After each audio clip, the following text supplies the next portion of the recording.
hardest part ng pagiging special forces. So yung ginagawa mo yung wrist na to, iba naman nahuhundin.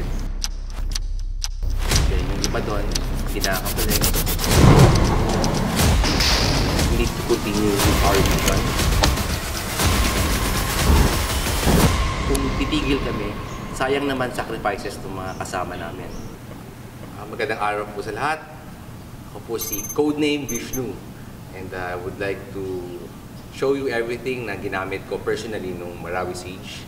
Starting with my gears to my weapons of choice. Okay, to start with, yung sa ating baol. So, what I used is a ballistic helmet ng half-cut. Okay, nakita nyo half-cut. Bakit ko ginamit ng half-cut? Kasi may comms ako. So, I'm using 2 channels, dalawang radios. So, I have, ito nyo, 2 lines for 2 radios for controlling my team and controlling and hearing everybody. This is a Feltor headset. And of course, my favorite patches. Next will be my vest, okay? Vest of choice, first spear pa rin. So, this is an armored plate vest. Okay, sa loob.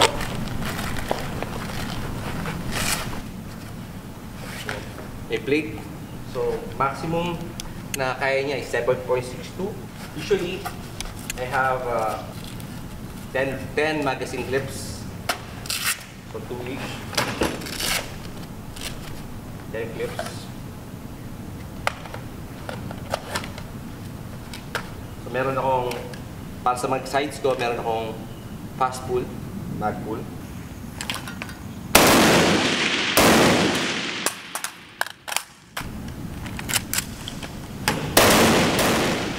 And usually ito, ilalagyan ko siya ng cellphone.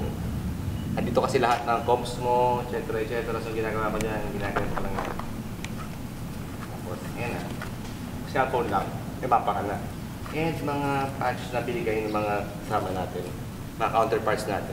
So ulitin ko, I was with the Special Forces nung Marawi Siege. And ako yung nakita niyo yung Tag Life video. She's drinking coffee ng Marawi. Yun.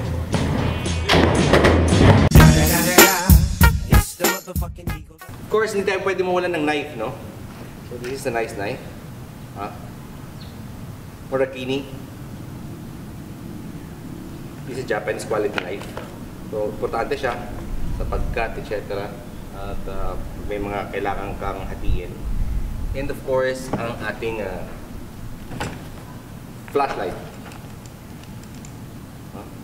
Surefire. Kaysa kailangan mo. Minsan, kailangan ka ng pistol. Meron tayong standard issue ng Glock. So this is a Glock 17.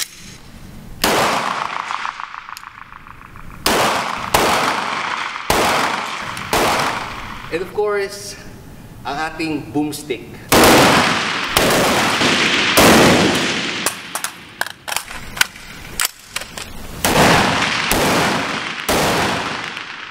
And maganda sa kanya, after Marawi Siege, hindi ko na siya ginalaw, except yung trigger. So, firstly, it has a folding stock. Yun ang maganda siya. It's an AR, pero it has a folding stock. We have an EOTech magnifier, Aimpoint T2, Micro T2, ang aking dot. In case na pag CQB ka, hindi mo kailangan ng magnify, kailangan mo lang ng both eyes open. Actually, pwede naman dito sa magnifier kasi 3 times lang naman yung magnifier ko. So, in case na hindi pa rin komportable sa 3 times, naghahanap ka sa reticle, so pwede mo siyang i-flip. And then, kung kailangan mo ulit na medyo by distance yung target mo, flip back up na naman siya. So, ganun lang siya kasimple. So, for grip, mas madali kasi siyang mag-transition ng ganito kaysa sa ganito. Mas masakit sa kamay. So, mas comfortable ako sa nakapatong lang yung handguard ko sa left hand ko. Okay. And I'm still using the stock, the birdcage. Bakit? Kasi yung sound niya is good for combat. Hindi siya tahimik. Pero at least, ito yung standard na issue pa rin na ginagamit natin sa military. Itong birdcage na flash hider. Okay. And anyway, nagtatanong sila bakit kita nila, walang full auto tong rifle ko. I think I don't need the full auto because I have my teammates who has machine guns with them. So I might as well use them. And then minsan kung kailangan ko naman ng rate of fire, yung finger mo, depende sa training. So you could make a full auto rin na